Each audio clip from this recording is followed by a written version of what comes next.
மீனராசி அன்பர்கள் அனைவருக்கும் வணக்கம். இன்றைய பதிவுல மீனராசி அன்பர்களே, உங்களை பற்றி உங்களுக்கே தெரியாத சில விஷயங்களை இந்த பதிவுல பார்க்க போறோம். இந்த பதிவு உங்களுக்கு ரொம்பவே பயனுள்ளதா இருக்குங்க. முதல் முறையா நீங்க நம்ம சேனலை பாக்குறீங்க அப்படின்னா மறக்காம சப்ஸ்கிரைப் பண்ணி வச்சுக்கோங்க.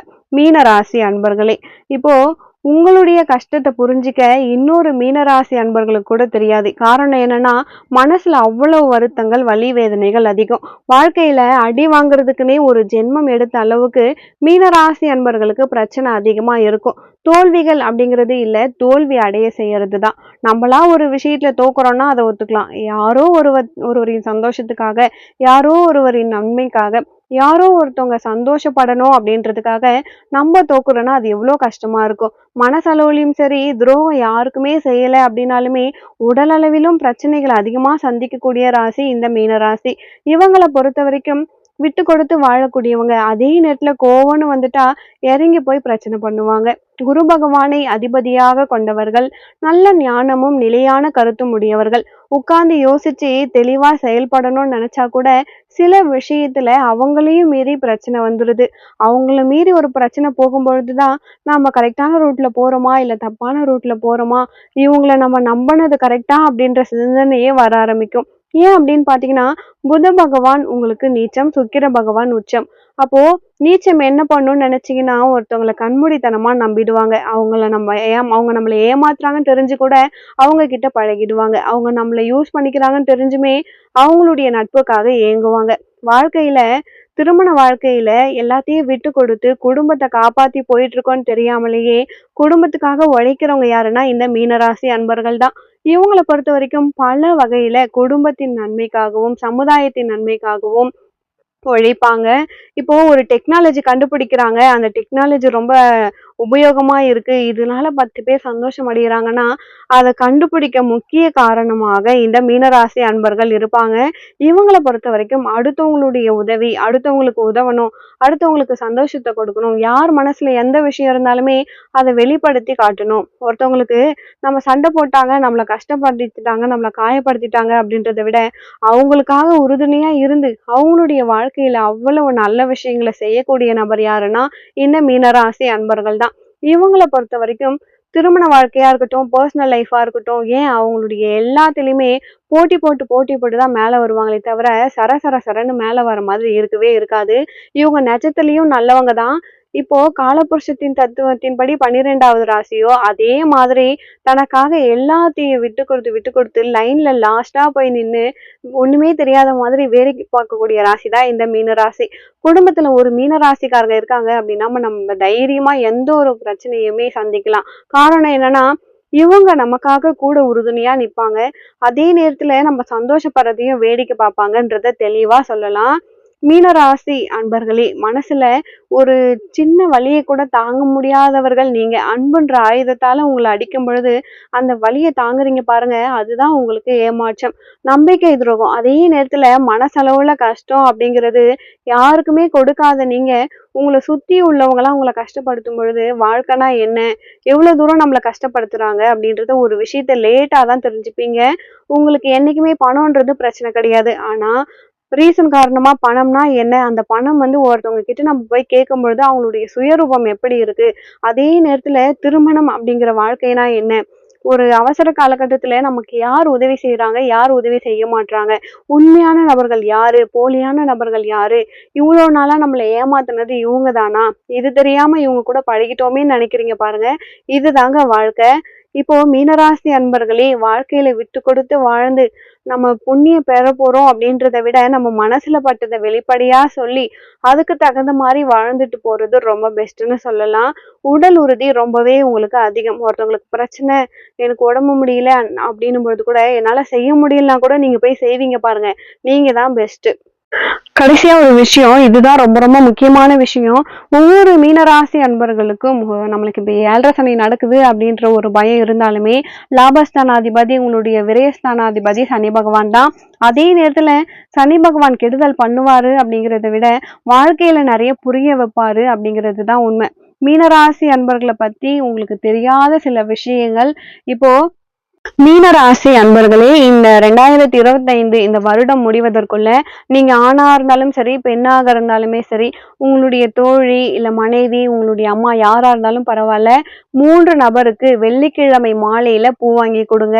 இந்த வருடம் முடிவதற்குள்ள வாங்கி குடுங்க. நீங்க ஆணாக இருந்தாலும் சரி, பெண்ணாக இருந்தாலும் சரி, இல்ல எனக்கு யாருமே தெரியல அப்படின்னு நெனச்சீங்கன்னா, உங்களுடைய உங்களுக்கு பிடிச்ச அம்மன் கோவில், உங்க வீட்டு பக்கத்துல இருக்க அம்மன் கோவிலுக்கு நீங்க பூ வாங்கி குடுங்க. பெண்ணாக இருக்கும்பொழுது நீங்களும் தலையில பூ வாங்கி வச்சுக்கோங்க.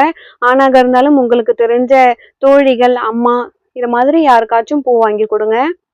நீங்க என்ன வேண்டிட்டு நீங்க வாங்கி குடுக்குறீங்களோ, அந்த வேண்டுதல் கண்டிப்பா உங்களுக்கு 100% நிறைவேறுங்க. அடுத்து முக்கியமான ஒரு விஷயம், நீங்க ரேவதி நட்சத்திரம், உத்திரட்டாதி நட்சத்திரம், பூரட்டாதி நட்சத்திரம் 4ஆம் பாதம், எந்த நட்சத்திரத்துல எந்த பாதமா இருந்தாலும் சரி, குடும்பஸ்தானம் அப்படிங்கிறது உங்களுக்கு ரொம்பவே பவர்ஃபுல்லா இருக்கும். ஏன்னா குடும்பஸ்தானத்துல சூரிய பகவான் உச்சம், சனி பகவான் நீச்சம், செவ்வாய் பகவானுடைய வீடு. அப்போ உடல் சம்பந்தப்பட்ட பிரச்சனைகள் இருக்கும். குடும்பத்துல நீங்க எடுக்கக்கூடிய முடிவுகள் சில நேரத்துல உங்களுக்கே எதிர்ப்பா மாறும். அதே நேரத்துல வீட்ல இருக்கவங்க கூடிய உடல் நலத்துக்காக நீங்களும் அட்ஜஸ்ட் பண்ணி உழைக்கிற மாதிரி தான் உங்க வாழ்க்கை இருக்கும். 3ஆம் வீடு முயற்சி ஸ்தானம், சுக்கிர பகவான் வீடு, சந்திர பகவான் உச்சம். அப்போ இந்த 3ஆம் வீடு அப்படின்னும் பொழுது எவ்வளோ முயற்சி செஞ்சாலும் சரி, வாழ்க்கையில இந்த அளவுக்கு முயற்சி செய்ய முடியுமா அப்படிங்கிறதுக்கு ஒரு சின்ன எடுத்துக்காட்டுனா அது மீன ராசி தான். ஏன்னா நம்ம ஆசைப்பட்ட பொருள் நேர்மையான வழியில அடையலான்னு சொல்லிட்டு போராடினா கூட அது கிடைக்காது. என்னைக்கு நீங்க தப்பான வழியில போறீங்களோ, எப்போ ஒரு விஷயம் இது எனக்கு வேணான்னு ஒதுக்குறீங்களோ, எப்போ அது மீதான ஆசைய குறைக்கிறீங்களோ, அப்பதான் அது உங்கள தேடி வரும். அப்போ ஒரு விஷயம் நம்ம கரெக்ட்டா தான் இருக்கோமா? நம்ம தப்பு செஞ்சா தான் நம்ம வாழ்க்கை கரெக்ட்டா இருக்குமா? அப்படின்ற வாழ்க்கை ஒரு சிந்தனை உங்களுக்கு வந்துரும். 4ஆம் வீட்டு அதிபதி உங்களுக்கு புத பகவான். சந்தோஷம், துக்கம் இதெல்லாம் தாண்டி வாழ்க்கையில ஒரு தெளிவான ஒரு நடைமுறை மீன ராசிக்காரங்க வச்சிருப்பாங்க. இப்படிதான் வாழணும், இதுதான் கரெக்ட்டு, இந்த மாரி தான் நம்ம இருக்கணும், இந்த மாரி இருக்கக்கூடாதுன்றத விட, தாயின் மீது மிகப்பெரிய பற்று வைத்திருக்கக்கூடியவங்களும் இவங்க தான். இவங்கள பொறுத்தவரைக்கும் சரி, தப்பு அப்படிங்கிறத தாண்டி நெறைய மைனஸ கடந்து வந்திருப்பாங்க. ஸோ தாயின் மீது எந்த ஒரு விஷயம் எவ்ளோ கோவம் இருந்தாலும் விட்டு கொடுக்காம வாழ்றவங்க இந்த மீனராசி அன்பர்கள் தான்.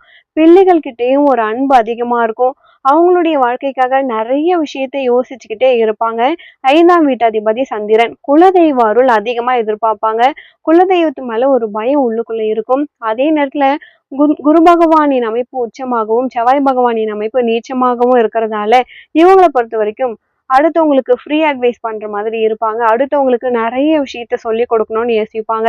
அதே நேரத்துல தன்னுடைய உடல் மேல ஒரு அக்கறை கம்மியா இருக்கும்.